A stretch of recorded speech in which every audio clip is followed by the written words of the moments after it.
Olá, pessoal, boa noite. Sejam todos muito bem-vindos a mais um dia do Maratona Rumo à Posse. A gente está aqui há mais de uma semana trazendo para vocês conteúdo relevante da preparação do concurseiro, então técnicas e orientações de como vocês podem melhorar o estudo. E um dos passos mais importantes no estudo para concurso é justamente a elaboração de um plano. Você conseguir montar um cronograma que vai lhe guiar ao longo dos meses que você vai estar estudando de uma maneira efetiva. Então, você ter um norte, você ter um caminho e você saber qual é o começo, o meio e o fim da sua semana de estudo ou do seu planejamento de longo prazo é essencial para que você consiga avançar com qualidade na sua preparação. Então, é sobre isso que a gente vai falar hoje. E aí, a gente trouxe toda a expertise da nossa equipe de planos de estudo. A gente levantou com eles todas as técnicas que são utilizadas com os nossos alunos para compartilhar aqui com vocês. Então, a gente vai ensinar do zero como vocês fazem para montar um plano de estudo perfeito, um plano de estudo com a base bem estruturada e com acompanhamento da evolução para você ter toda a qualidade que você precisa para avançar. Então, a gente vai tratar aqui como montar o plano em 4 passos. Eu vou compartilhar minha tela com vocês para a gente iniciar.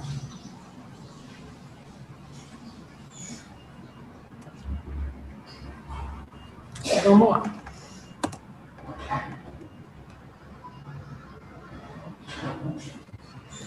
Então, gente, quais são os 4 passos que eu quero conversar com vocês hoje? Análise, seleção prioritária, montagem do cronograma e acompanhamento da evolução.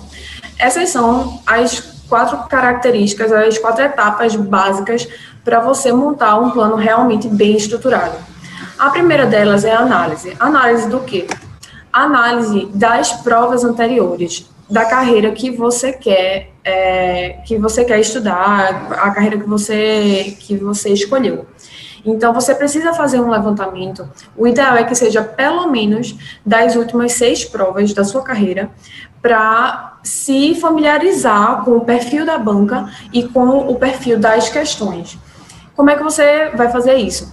Você pode utilizar plataformas de questões, existem várias no mercado, para fazer esse filtro. Inclusive, algumas plataformas têm filtros bem efetivos, que você pode escolher qual é o ano, você pode escolher qual é o estado, você pode escolher qual é a banca, você pode filtrar por questões que foram anuladas, enfim.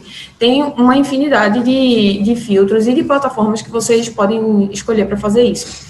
E aí, o ideal é que vocês baixem a prova, analisem cuidadosamente e vejam qual é o perfil da banca de vocês. Então, vocês estão almejando um cargo para um estado específico. Por exemplo, você quer MP Ceará e você vai estudar para aquele estado, ou você vai fazer qualquer tipo de MP, qualquer MP em qualquer estado. Se for em qualquer estado, o que é que você observa de frequência de banca? Será que tem uma banca que é mais frequente para MP? Será que normalmente é CESP? Será que normalmente é VUNESP? Então, você já consegue identificar tendências e consegue direcionar um pouco o seu estudo. Então, vamos supor que para o cargo que você quer, a CESP costuma ser a banca escolhida. Então, você precisa baixar provas da CESP e você pode, inclusive, estender um pouco para provas de cargos parecidos. Vou ver como é que a CESP costuma cobrar, vou estudar para promotor, mas vou ver como é que ela cobra também para defensor e como é que cobra para juiz, para realmente identificar qual é o perfil da sua banca e identificar qual é o perfil das questões. Por que é tão importante identificar o perfil das questões e da banca? Você precisa entender como é que a cobrança está sendo feita. Então, normalmente são questões mais complexas, que demandam uma carga interpretativa, que são interdisciplinares, que vão exigir de você conhecimento de jurisprudência. Esse é um perfil. E você vai ter que adequar o seu estudo a esse tipo de questão. Então, seu estudo de jurisprudência tem que ser maior. Você tem que fazer mais leituras de doutrinas e de PDFs que façam análises completas e não só uma explicação muito objetiva, muito seca daquele assunto, porque se é muito interpretativo, você vai precisar desenvolver melhor aquele tema. você provavelmente vai estudar mais explicando e escrevendo do que só tentando decorar, então você vai adaptar. Por outro lado, imagine que sua banca seja a FCC, que é conhecida por cobrar mais letra de lei, com inclusive um apelido carinhoso, Fundação Copia e Cola. Então, você vai adaptar seu estudo para esse tipo de questão. Você vai focar mais na leitura de lei seca, você vai utilizar técnicas, por exemplo, como de flashcard, que é uma técnica realmente para memorização de trechos específicos, artigos específicos, prazos. Então, você vai adaptar seu estudo para aquele perfil. E você só consegue iniciar correto se, antes de tudo, você tiver feito uma análise efetiva das últimas provas da sua carreira. Então, o primeiro passo é esse. Se você, antes de montar o seu planejamento, você não fez isso, tira um tempinho, procure as provas, analisa com calma, você vai perceber que existe um direcionamento que você pode dar para ter um melhor desempenho em prova. Passando à segunda etapa, a gente fala aqui de seleção prioritária. O que é isso? Identificar o perfil da banca e das questões, você tem que passar a observar qual é a tendência de cobrança dos assuntos da prova. Então, você vai analisar o edital, o ideal é que você planilhe o edital, você pegue todas as disciplinas e coloque ponto por ponto tudo que é cobrado em cada disciplina, e que você veja qual é o tipo de cobrança que as bancas vêm fazendo. Então, sempre tem aquele ponto do edital que sempre cai em todas as provas. Tem ponto que cai mais de uma vez em cada prova. Tem ponto que o edital sempre cobra, mas nunca cai. Sempre está lá no edital, mas ele nunca coloca a questão na prova. E tem pontos intermediários, então você consegue observar, nossa, esse assunto é muito grande, mas ele não cai muito. Então, o custo-benefício do assunto já reduz, mas tem assuntos que são extremamente cobrados, que você não pode deixar de estudar. Então, você vai reservar um tempo maior, tanto para estudar quanto para revisar aquele assunto. Vai colocar ele na frente, vai passar por mais ciclos de revisão. Então, fazer a seleção prioritária é selecionar quais são os assuntos que serão prioridade no seu estudo. E aí, a partir disso, você consegue estudar de uma maneira muito mais direcionada. Então, você não vai perder o foco. A gente comenta muito aqui que um dos grandes erros de quem começa a estudar para concurso é, às vezes, querer pegar uma doutrina e ler de cabo a rabo. Não, eu tenho que saber tudo para passar no concurso. Quanto mais eu souber, é melhor. Eu vou sempre estudar tudo. Vou estudar na ordem do livro. Gente, isso é pouco efetivo. A evolução de vocês vai ser muito prejudicada se vocês não fizerem uma análise antes do que realmente é prioridade para a prova. Até porque você tem que estar preparado para quando o edital sair, você já está no nível competitivo. Então, imagina que você tem um cronograma que você começou a seguir, por exemplo, a ordem do livro ou a ordem do edital, foi matando cronologicamente, vamos dizer assim, e aí saiu o edital, você está lá na metade do cronograma e tem assuntos que são super importantes que estavam lá no final do livro, e você não pegou simplesmente porque você estava seguindo uma ordem que não era adequada para a prova. Então, você não vai conseguir se sair bem, você não vai estar preparado especificamente para o que mais vai ser cobrado. Então, façam esse ajuste, identifique o que é que mais cai, para vocês conseguirem organizar o cronograma de vocês para matar no início, que é mais importante, revisitar com uma frequência maior e garantir que quando o edital que vocês querem, assim, for finalmente publicado, vocês vão estar, assim, com 90% do edital já dominado, 90% do que realmente vai cair em prova. Então, deem uma atenção a essa etapa, que ela é uma das partes mais importantes da montagem do cronograma. Então, só repassando aqui, façam uma análise das questões das 3 últimas provas, e aí a gente reduz aqui a quantidade de provas, porque para você identificar o perfil da banca e o perfil das questões, você pode fazer uma análise maior.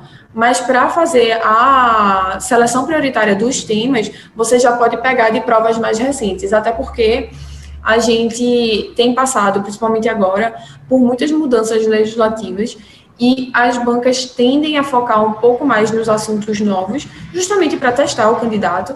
E aí, para fazer a seleção dos assuntos, é interessante que você sempre pegue provas mais recentes que não deixem de estar atualizadas. Montagem da recorrência dos temas mais cobrados, então é realmente o quanto aquele tema cai.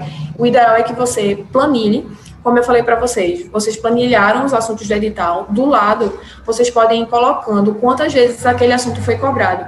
Então, ao final, vocês vão ter o tema e do lado a recorrência dele. Então, vamos supor que controle de constitucionalidade tenha recorrência de 10 pontos, caiu 10 vezes nas últimas provas.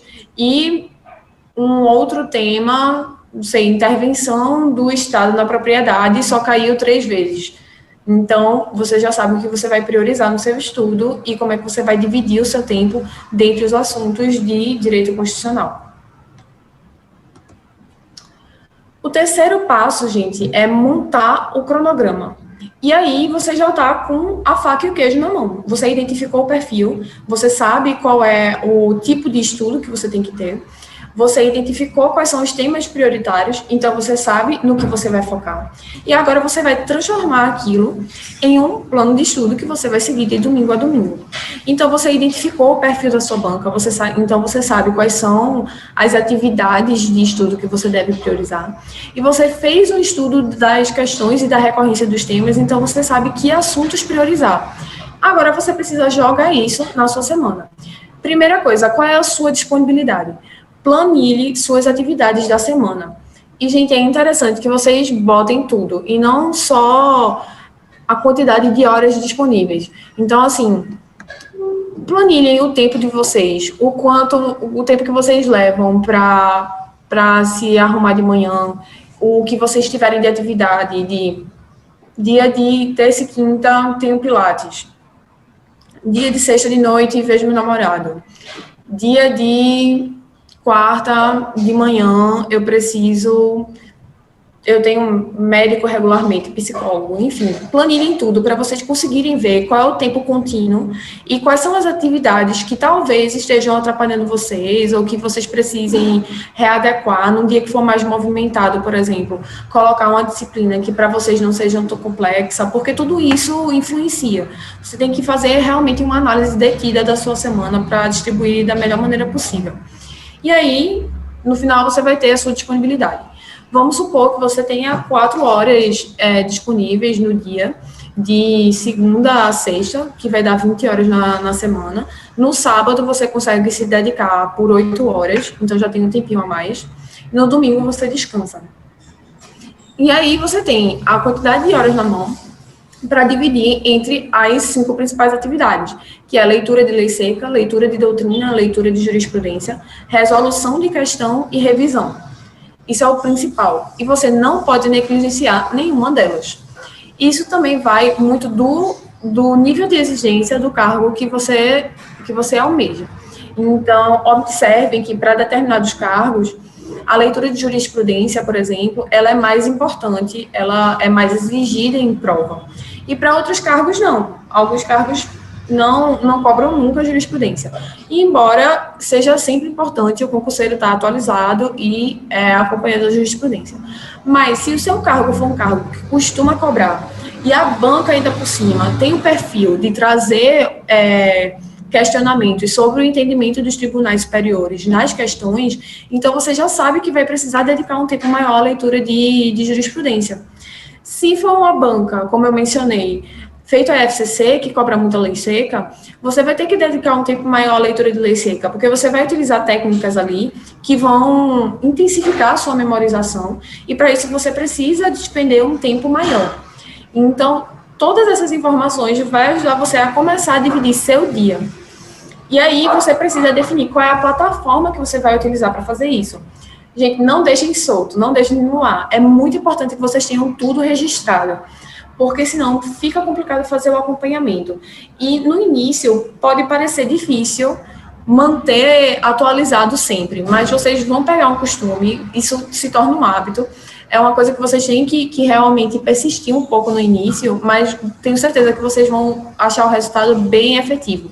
A gente normalmente recomenda utilizar ferramentas online, porque fica mais organizado, não corre o risco de perder você consegue fazer alterações de uma maneira mais fácil do que se você tiver por escrito, mas nada impede que você faça escrito também. Tem muita gente que curte a elaboração mais manual do cronograma, tem muita gente, inclusive, que compra planners e post-its e canetas de cores diferentes, então faça da maneira que você se adapta melhor. É importante que você se sinta super à vontade com o seu cronograma e que seja uma coisa que você esteja sempre mantendo por perto. Então, realmente veja uma coisa que você consegue se adaptar. Duas ferramentas que a gente costuma recomendar é o Trello e o Google Agenda. Então, vocês podem testar. O Google Agenda, eu acho que ele é menos intuitivo no começo, mas ele tem muita ferramenta legal. O Trello, eu acho excelente em termos de organização. Então, vocês podem criar listas, você podem criar checklist e dando baixa no que vocês estudaram, programar datas, então vocês podem colocar tal assunto vai ser estudado em tal data e ele fica mostrando quando a data está se aproximando. Ele tem várias ferramentas, depois vocês podem dar uma catucada. Se sentir dificuldade, procura no YouTube como usar o Trello, como fazer checklist no Trello, que vocês também vão achar super fácil, eu tenho certeza que vai facilitar muito a vida de vocês. Mas, de qualquer forma, não deixem de escolher alguma plataforma.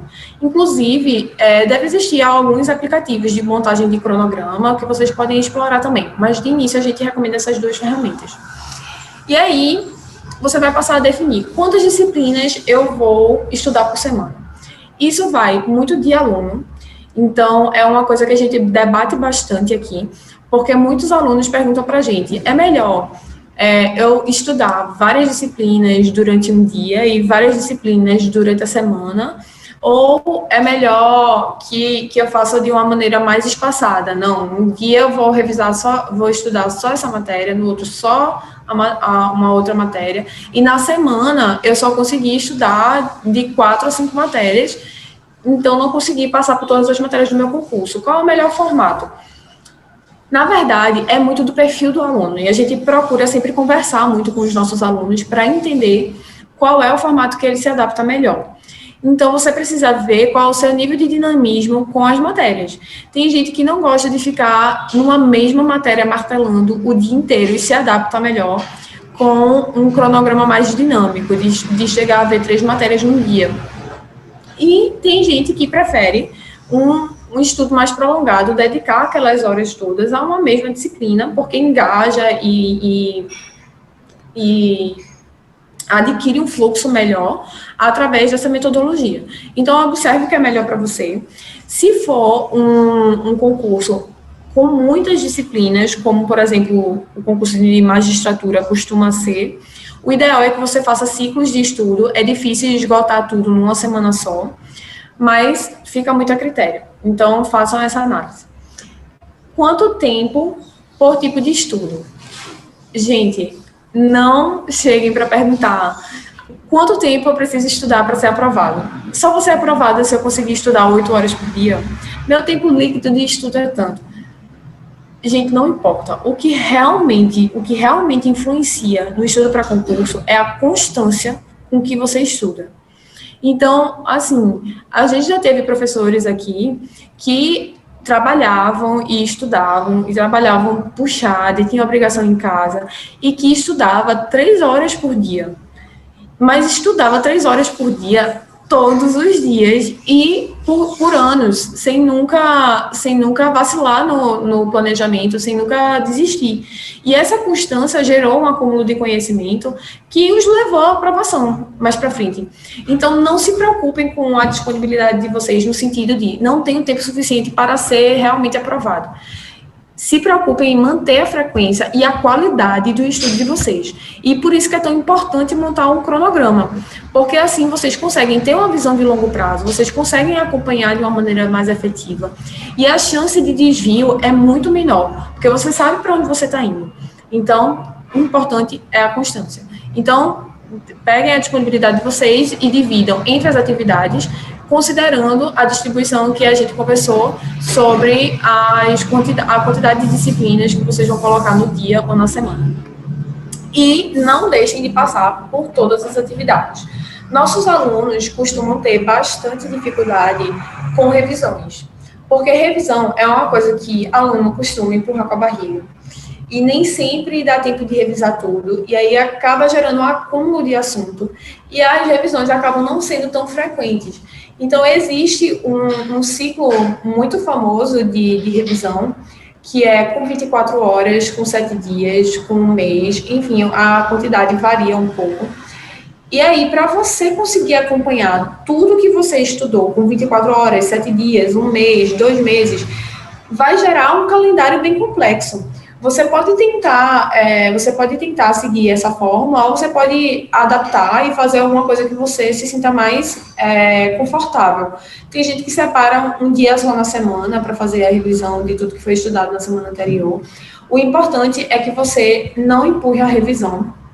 E também ter cuidado com a leitura de jurisprudência, que é uma coisa que nossos alunos também costumam negligenciar.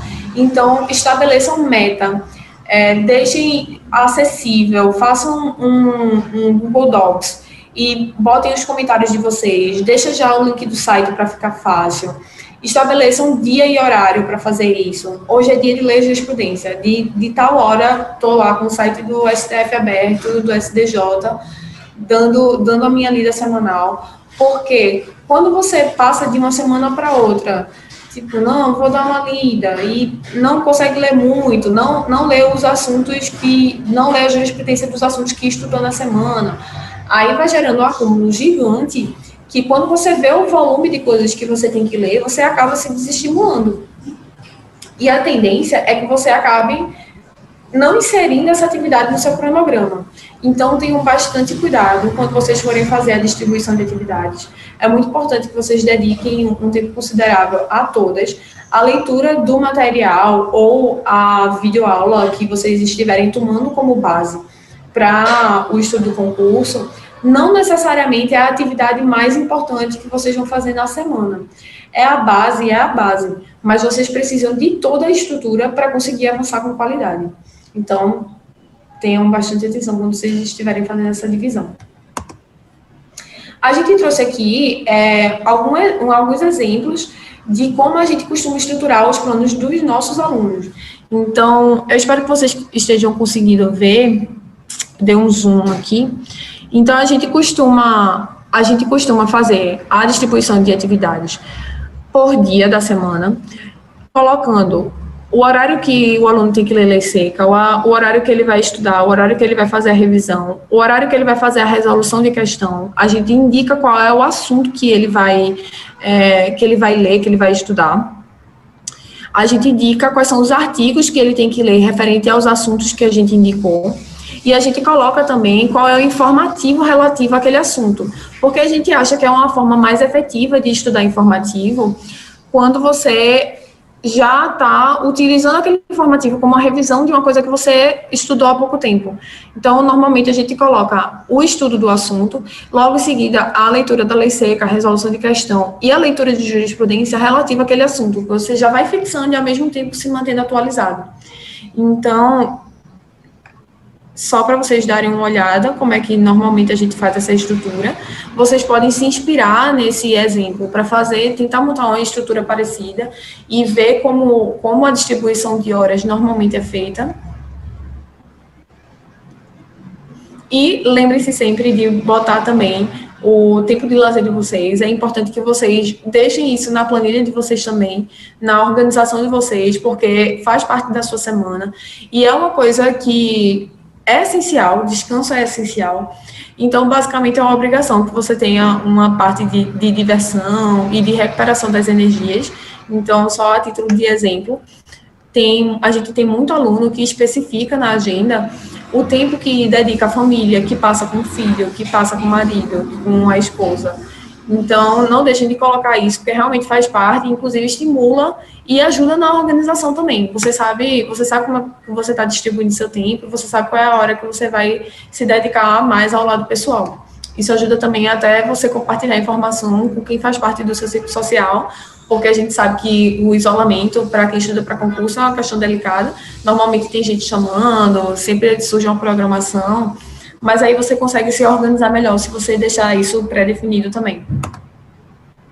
Por fim, gente, é extremamente importante que vocês façam o acompanhamento da evolução. Porque o cronograma, ele deve ser constantemente ajustado à real necessidade de vocês. Então, quando vocês fizerem toda a análise da banca, das questões, da seleção prioritária e da montagem do planejamento de longo prazo de vocês, de quando, até a meta de vocês de bater o edital até o final do ano, ela vai precisar ser reajustada, porque normalmente a rotina da gente sofre algumas alterações. E se você deixar o plano estático, ele não vai se adaptar às suas reais necessidades. Então, lembre-se sempre de estar acompanhando e ver o quão efetivo ele está sendo. Porque se o que você montou não está te ajudando a avançar, alguma coisa ali precisa ser ajustada. Então, veja o quanto você já estudou. Não apenas olhar o quanto falta, mas também o quanto você já conseguiu tirar da sua lista. Essa visualização, ela é muito revigorante, muito motivadora. Porque você, a partir do momento que você planilha o edital, você monta sua checklist no Trello, por exemplo, você começa a dar baixa, você vê o quanto você já avançou e o quanto você tem ainda a perseguir. E isso lhe dá um norte muito grande. Porque, às vezes, você está estudando já há meses e você não sabe o quanto você já avançou. Você não tem certeza se você cumpriu 20% do edital ou se você já cumpriu 80%. Se você cumpriu só 20% do edital, talvez a sua velocidade não esteja adequada à expectativa que você tem de cumprimento do edital. Talvez você tenha dito, poxa, eu estava esperando cumprir o edital até dezembro, já estou aqui em setembro, e quando eu vi a quantidade de temas que eu bati, não dá nem 20%. Então, isso ajuda tanto você a identificar gaps e cronogramas que não estão se adequando muito à sua expectativa, quanto também visualizar que você está avançando bem. Então, você consegue ver, poxa, eu estou me dedicando a meses, já consegui ver vários assuntos, já consegui basicamente acabar o assunto de direito administrativo, penal está com 50%, eu estou conseguindo avançar, já eu bato o edital. Então, é bem legal ter essa visualização e conseguir mensurar o quanto você está avançando. Tenha metas. Então, é importante você estabelecer o quanto você quer atingir na semana, o quanto você consegue ler numa determinada velocidade, quantas questões você quer fazer e realmente se ater àquela quantidade de questão. Então, é bem importante você estabelecer a linha de chegada. Então, é mais ou menos como academia. Você tem X repetições para fazer do exercício. Normalmente, você vai dar o sangue para chegar naquela última repetição, mesmo que você já esteja muito cansado. Então, é a mesma coisa com o estudo. Às vezes, se você deixar solto, por exemplo, vou fazer algumas questões aqui, só para fixar o assunto. Você começa a fazer, você já está se cansando e você acha que já fixou, mas na verdade você não fez questão suficiente. Se você tivesse estabelecido uma meta de fazer 25 questões, você ia estar mais focado, você ia saber exatamente o início, meio e fim daquela atividade, e você, mesmo que tivesse cansado, você ia fazer, não, vou bater 25, vou esticar aqui mais um pouquinho. Então, é bem importante que vocês tenham metas. E outra coisa que é importante é vocês identificarem o índice de cumprimento das metas. Então, as metas, elas estão sendo batidas? Está sendo muito difícil cumprir a meta e você nunca está batendo? Porque para ambos os cenários, você pode fazer um reajuste. A meta, ela deve ser desafiadora, mas ela deve ser execuível. Então, você tem que estar sempre se desafiando a ter um ritmo melhor no seu dia a dia e estabelecer metas condizentes com isso, mas, ao mesmo tempo, você não pode estabelecer metas que você não esteja cumprindo nunca. Então, se você tiver, por exemplo, um registro da quantidade de vezes que você está conseguindo bater a meta, você vai conseguir ter uma noção do que é que está funcionando e do que é que não está. E se você está, por exemplo, fugindo muito do cronograma que você estipulou, e aí você vai ter que ajustar alguma coisa na sua rotina. Se você não está conseguindo cumprir muito, poxa, o que é que está faltando? Será que é foco? Será que as atividades assim ficaram num volume muito grande que você não está conseguindo dar conta? Então, sempre mantenha o acompanhamento da meta de vocês. Normalmente, se bater o cansaço e você começar a não acompanhar a evolução e não registrar suas metas, é porque já está se encaminhando para soltar tudo. Então, retoma, vence o cansaço e procura acompanhar tudo direitinho, procura manter atualizado, que é uma grande dificuldade, porque normalmente quando você deixa para planilhar depois, não, depois eu registro isso, depois eu vejo, e não, semana que vem eu faço tudo de uma vez. Aí vai gerando um acúmulo que quando você vai fazer, desestimula e às vezes você acaba abandonando. Então, em termos de efetividade, de cumprimento de cronograma, é interessante que você esteja sempre acompanhando o cumprimento de metas, o índice de cumprimento, o quanto você já evoluiu, então sempre dando o check nos assuntos que você já viu, para que você se sinta realmente engajado e consiga entender qual está sendo o nível da sua evolução, se ela está condizente com a sua expectativa, quando você fez o seu planejamento de longo prazo. Então, é bem importante esse passo final. Outra observação que a gente colocou aqui é anotar o seu desempenho na resolução de questão, que é um acompanhamento da evolução mais realmente qualitativo, do quanto você realmente está aproveitando o conhecimento que você está absorvendo nas aulas. Então, é bem legal que vocês coloquem assim, vocês podem fazer uma outra planilha com essa informação e colocar as semanas, vocês podem colocar as semanas, as disciplinas em cima, a quantidade de questão que vocês fizeram em cada disciplina e quantas foram certas, quantas foram erradas. E aí vocês vão conseguir visualizar se vocês estão ao longo do tempo aumentando a quantidade de acertos, se teve algum assunto que a quantidade de erros foi significativamente maior, porque aí significa que talvez aquele assunto esteja com uma defasagem que você precisa corrigir. Então, é bem interessante que você acompanhe essa evolução. A resolução de questão, ela é um verdadeiro termômetro do quanto você está desenvolvendo o seu conhecimento. E ela é o teste final que você vai passar. É isso que você quer vencer, resolução de questão. Então, abuse dessa técnica, veja sempre como é que está sendo o seu desempenho. E uma coisa interessante que você pode fazer para deixar um pouco mais completa a atividade é resolver as questões respondendo todas as alternativas. Porque aí é uma aferição 100% fidedigna do nível do seu domínio no assunto. Como assim? Vamos supor que você está respondendo questões de ABCDE. E aí você acertou, vamos supor, de 40 você acertou 28. E aí você achou que o percentual era aquele, mas muitas daquelas questões que você acertou, você estava em dúvida entre duas. Uma delas você chutou, as outras você sabia que não estavam certas, mas não tinha certeza muito qual era o erro. Então, uma coisa que você pode fazer é realmente identificar qual é o erro de cada alternativa para garantir que você responderia aquela questão com plena convicção de qual é a alternativa correta. E aí, você pode transformar uma questão, basicamente, em 5, que é como se você estivesse transformando em questões de verdadeiro ou falso. E planilhar o quanto você acertou e qual é a correção daquela alternativa. Então, assim, se aquela afirmativa está errada, o que é que está errado? Qual seria a resposta correta aqui?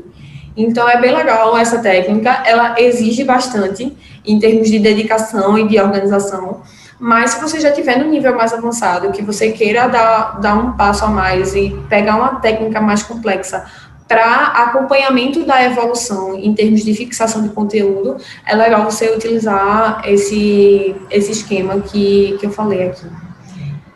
Então, gente, eu trouxe aqui para vocês, só para a gente finalizar essa quarta etapa,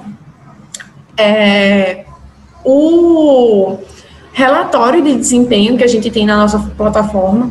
Então, a gente sempre coloca mini simulados e simulados completos para os nossos alunos fazerem as questões e praticar o que eles acabaram de estudar. E esses simulados, eles geram um relatório. Então, sempre vem destrinchado aqui quais são as disciplinas que o aluno teve alto desempenho, bom desempenho, desempenho regular e baixo desempenho. Então, já fica bem na cara quais são as disciplinas que a pessoa precisa focar mais. Nesse caso aqui, o alto desempenho foi em civil e eleitoral. Por outro lado, teve baixo desempenho em uma quantidade significativa de matérias: ambiental, tributário, português, criminologia, penal e processo civil. Talvez algumas dessas não sejam tão importantes para o concurso, mas o nível de defasagem de conhecimento aqui vai ser uma coisa que vai impactar no desempenho do candidato durante a prova, porque não dá para ter tantas disciplinas com um desempenho tão baixo. Então, a gente vai buscar equilibrar mais essa distribuição, trazer sempre mais disciplinas para a faixa do alto desempenho, que é a verdadeira meta, né? E aí, esse relatório mais visual, ele é ótimo para você identificar isso de uma maneira mais patente. E aí, aqui embaixo, tem o percentual de questões que o aluno respondeu, quantas ele acertou em cada disciplina. Aqui, a gente faz um destrinchamento um pouco maior dentro de cada disciplina. Aqui do lado tem o percentual de acerto da disciplina. E aqui do lado tem, dentro de cada disciplina, quais foram os assuntos que o aluno acertou e que o aluno errou. Então, a gente já destrincha mais e vai para o microtema, para o aluno realmente entender. Porque não necessariamente o mau desempenho dele em administrativo foi porque ele não sabe administrativo. Às vezes é um assunto específico que o aluno não dominou e que ele precisa focar naquele assunto. E é isso, gente. A gente encerrou aqui os 4 passos essenciais para montar um plano de estudo perfeito. Eu espero que tenha ajudado vocês. A gente está sempre disponível para dar orientações, dar dicas. Se vocês estiverem com alguma dúvida, se vocês consideram que vocês precisam de algum auxílio para realizar essas etapas, entre em contato com a gente conversa. Você pode falar pelo site, pode mandar algum comentário aqui no YouTube. É interessante que você avalie qual é o seu nível de necessidade. Tem gente que consegue desempenhar super bem montando o próprio cronograma e consegue seguir no longo prazo. Tem gente que tem dificuldade, não consegue se organizar, às vezes até se organiza, mas não consegue manter o cumprimento. Avalie qual é o seu caso. E qualquer coisa, venha-se embora estudar com a gente. Nós vamos adorar tê-lo aqui como aluno. Eu trouxe a título de exemplo alguns dos planos que a gente tem, só para vocês terem noção. A gente tem planos de carreiras, então, para carreira fiscal, carreiras policiais, carreiras jurídicas. Também temos para carreiras específicas, ou seja, para, por exemplo, procurador de Estado ou juiz federal, então o aluno já sabe qual é a carreira que ele quer. E nós temos também planos pós-edital, como, por exemplo, de cartório GO, que a gente prepara já o aluno especificamente para aquela prova, já com um período de tempo mais curto, porque normalmente a data da prova já foi especificada. Então, se vocês considerarem fazer o plano com algum acompanhamento, a gente está aqui disponível, pode falar com a gente. Espero que vocês tenham aproveitado bastante. Não deixem de acompanhar o canal do SES pelos próximos dias, que ainda vem muito conteúdo bom por aí. Então, curte o vídeo, assina e bota a notificação para vocês receberem os próximos vídeos. E é isso, eu espero que tenham curtido. Muito obrigada pela presença de todo mundo aqui e até a próxima.